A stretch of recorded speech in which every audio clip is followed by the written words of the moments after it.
छोटी बहू। आपकी माँ कह रही थी आप बहुत उदास हैं। मुझे तो 1% भी इस बात पर यकीन नहीं हो रहा है। बस उदासी का नाटक कर रहे हैं ताकि आपकी माँ आपकी जल्द से जल्द शादी करा दे। यही कारण है और कुछ नहीं। मैंने माँ से इस बारे में कुछ नहीं बोला और ना ही आप लोगों से। तो आप लोगों की सलाह नहीं चाहिए मुझे। अगर आप लोगों को शादी के बारे में कुछ भी बोलना है ना तो आप माँ से बात कीजिए प्लीज। और माँ हमारी बात सुनेगी? कभी नहीं। हम सब ने तो माँ को कह भी दिया है। माँ बस यही कहती रही कि उनका लाडला बेटा उदास रहता है आजकल, ठीक से खाता पीता नहीं है। एक लड़की के लिए मेरा बेटा अपनी जिंदगी बर्बाद कर देगा क्या? अच्छा ही हुआ वो लड़की चली गई। अब एक अच्छी सी लड़की देखकर उसकी शादी करवा दूंगी। सही तो कह रही है माँ, कुछ गलत नहीं बोला उन्होंने। आना आप लोगों से बहुत क्लोज थी ना, गहरी दोस्ती थी ना आप लोगों की आना से। आप लोगों के लिए उसने बहुत कुछ किया लेकिन मेरे लिए कुछ नहीं किया। ना मुझे वक्त दिया, ना मुझे समझने की कोशिश की। तो माँ एकदम सही बोल रही है। मैं तो पति होके, सॉरी, पति तो था ना, आज तक कोई वक्त निकला मेरे लिए, ना कभी मेरे बारे में सोचा उसने। लेकिन आपने तो अपनी पसंद से शादी की थी ना उससे। हाँ भाभी, की थी। गलती हो गई मुझसे, माफ कर दो।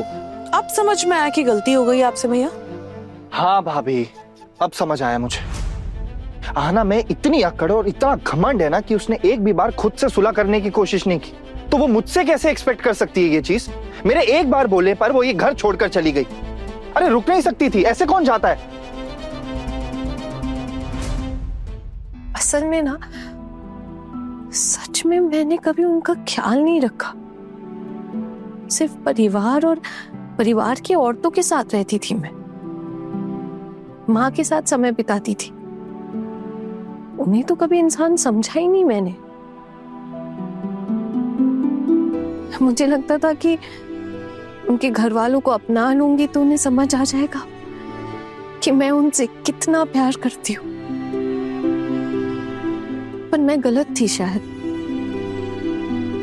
मैं समझी नहीं कि हर इंसान की ना अपनी जरूरतें होती है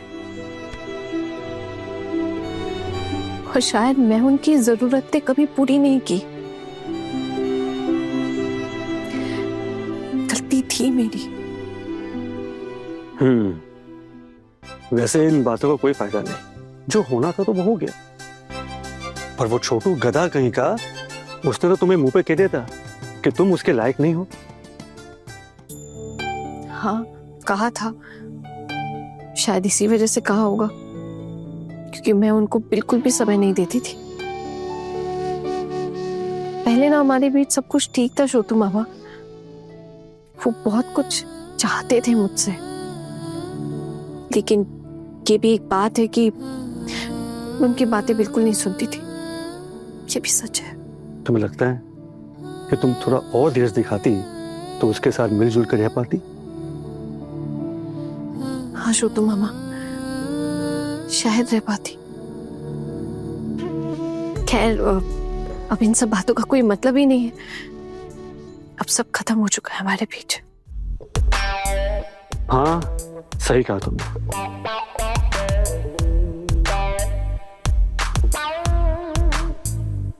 उधर तो शादी की तैयारी शुरू हो चुकी है।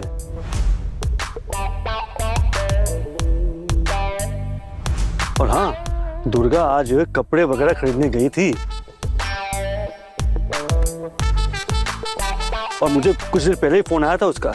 और कुछ ज्यादा समय नहीं बचा उसके पास। किसी तरह लड़की को यहाँ से ससुराल ले जाएंगे और क्या। हाँ बिल्कुल। मैं क्या बोल रहा हूँ, उस दिन पता नहीं कितने लोग आएंगे सुबह से, और ज्यादा लोगों की व्यवस्था करने का समर्थ तो है नहीं। सारा बोझ तुम्हारे ऊपर पड़ेगा। और वैसे भी अर्जुन और उसके घर के लोग शाम तक यहाँ आ जाएंगे। शाम को किसी तरह रजिस्ट्रेशन और थोड़ी बहुत शादी की रस्में निभाकर दुल्हन को ले जाएंगे। दुर्गा खुद आएगी दूल्हे को लेकर। बस वही अकेली आएगी और उस दिन वो लोग यहाँ रुकेंगे भी नहीं। और यहाँ के एक दो पड़ोसियों को बुलाऊंगा बस। अगर आप एक लड़की से ये कहेंगे कि आप उसके साथ घर बसाना नहीं चाहते, उसे शादी करके आपने गलती की है और आपने जैसा सोचा था वो वैसी लड़की नहीं है तो उसके लिए अपमान नहीं होगा क्या? हम सब तो ये सब सुनते ही आ रहे हैं। हाँ ये सही है, मेरे पति मुझसे ऐसा कुछ नहीं कहते। पर पोल्टू दादा ने तो मजली भाभी से ऐसा बहुत बार कह चुके। मजली भाभी के पास और कोई रास्ता नहीं, इसलिए वो यही है। पर अहाना के पास तो रास्ता है ना, इसीलिए वो चली गई। कौन सा रास्ता? वो अपनी माँ के घर भी तो जा सकती थी ना। हमारे पहचान वाले के घर जाना जरूरी था। तो क्या हो गया छोटू? वो पहचान वाले उससे प्यार करते हैं, उसकी परवाह करते हैं, उसको अपनी बेटी की तरह मानते हैं, तो इसमें दिक्कत क्या है? और वैसे भी वो आज वहाँ है, कल हो ना हो क्या पता। सही कह रही है भाभी, अब वो वहां नहीं होगी क्योंकि वो दूसरी शादी कर रही है, किसी और पर डिपेंडेंट होना चाहती है। वैसे तो बहुत बड़ी बड़ी बातें करती थी ना आपकी हाना कि मुझे बिजनेस करना है, मुझे अपने पैरों पर खड़ा होना है। अब तो वो दूसरी शादी कर रही है ना, क्योंकि अपने पैरों पर खड़ा होने के लिए उसे किसी और की जरूरत है, किसी और पर डिपेंडेंट होना चाहती है वो। सूरज ना निकले ये तो मान सकती हूँ, लेकिन आहाना दूसरी शादी कर रही है, ये बात मैं कभी नहीं मानूंगी। पता नहीं भाभी, आप लोग किस दुनिया में जी रहे हो, मुझे समझ ही नहीं आता। आपको ऐसा लगता है कि आना दोबारा शादी नहीं करेगी? मेरी शादी को 2 दिन बचे और इसी बीच ना वो अपनी शादी की डेट निकालेगी, देख लेना। मुझे तो बस ये देखना है कि कौन एक डिवोर्सी लड़की से शादी करने के लिए रेडी होता है, क्योंकि ये चीज पॉसिबल ही नहीं है हमारी सोसाइटी में। नहीं अर्जुन भैया, हम इस बात पर बिल्कुल भी यकीन नहीं करते, ये हो ही नहीं सकता। और अगर कर भी रही है तो क्या अन्याय कर रही है वो? कमाल है भाभी, अभी तो आप चांद तारे की बातें कर रही थी, आपको विश्वास नहीं हो रहा था इस चीज पे, लेकिन 1 सेकंड में ही आप अपनी बात से पलट गई। खैर जाने दीजिए, थैंक यू आने के लिए। अर्जुन भैया एक मिनट देखिए, आहना को जहां तक हमने देखा है वो शादी नहीं करेगी दूसरी, लेकिन इसका मतलब ये नहीं कि अगर कोई लड़की दूसरी शादी करना चाहे तो उसे हम गलत समझे। क्योंकि अगर एक लड़का दूसरी शादी कर सकता है तो एक लड़की क्यों नहीं? और वैसे भी अर्जुन भैया, आपने तो उसका कितना नुकसान किया ना। मैंने नुकसान किया है? क्या क्या नहीं किया है? एक लड़की के साथ शादी करके एक दिन भी आप उसे खुश रख पाए क्या? क्या आप उसके मन मुताबिक बन पाए कभी? हमेशा उसे रोकते और टोकते रहे आप। वो कुछ भी करना चाहे हमेशा ये नहीं करना, वो नहीं करना। कभी सपोर्ट किया आपने उसका? अगर आप उसे सपोर्ट करते तो आज आपकी क्या जिंदगी होती, आप खुद ही सोचिए। उसे कहीं और जाना पड़ता क्या? हाँ भाभी, आप एकदम सही कह रही हैं। अभी थोड़ी देर में आप ये भी कहेंगी कि मुझे उसके इशारों पर नाच लेना चाहिए था, पर आई एम सॉरी, मैंने वैसा नहीं किया, तभी आज हमारी शादी टूट गई है। मैं किसी के इशारों पर नाच नहीं सकता, बहुत क्लियरली मैं आपको बता रहा हूँ। तो अब जो लड़की आएगी उसके साथ क्या करेंगे आप? मैंने तो सुना है कि आप उसे देखने तक नहीं गए और ना तो शादी तक आप उसे देखना भी चाहते। आपने कह दिया कि बड़ी माँ ने देख लिया, वही काफी है आपके लिए। अच्छा एक बात बताइए, आपने उसकी फोटो भी देखी है या नहीं? माँ ने दी थी शायद, लेकिन मैंने ध्यान नहीं दिया। इसका मतलब इच्छा नहीं है तेरी इस शादी में, जबरदस्ती राजी हो गया तू? अरे इच्छा हो या ना हो क्या फर्क पड़ता है दीदी भाई? आहाना दूसरी शादी कर सकती तो मैं क्यों नहीं कर सकता? पर तेरी शादी पहले फिक्स हुई थी ना, उसकी बाद में।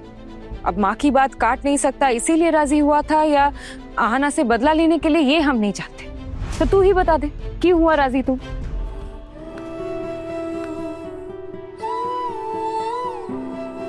मामू आप ना बिल्कुल भी चिंता मत कीजिए। अगर लड़की वालों के पास पैसे कम है या वो खर्चा नहीं करना चाहते और अगर कम लोग आ रहे हैं तो मैं सबके लिए खाना बना दूंगी। अच्छा तुम कर लोगी? हाँ मामू, क्यों नहीं कर पाऊंगी? वैसे दुर्गा ने तुमसे एक रिक्वेस्ट की है। जी बताइए, क्या कहा उन्होंने? दुर्गा ने इस शादी के मौके पर तुम्हारे लिए भी एक साड़ी खरीदी है। तुम तो शादी में काम वगैरह भी करने वाली हो और उसने कहा कि वो साड़ी तुम पहन लो। तुम पहनोगी ना?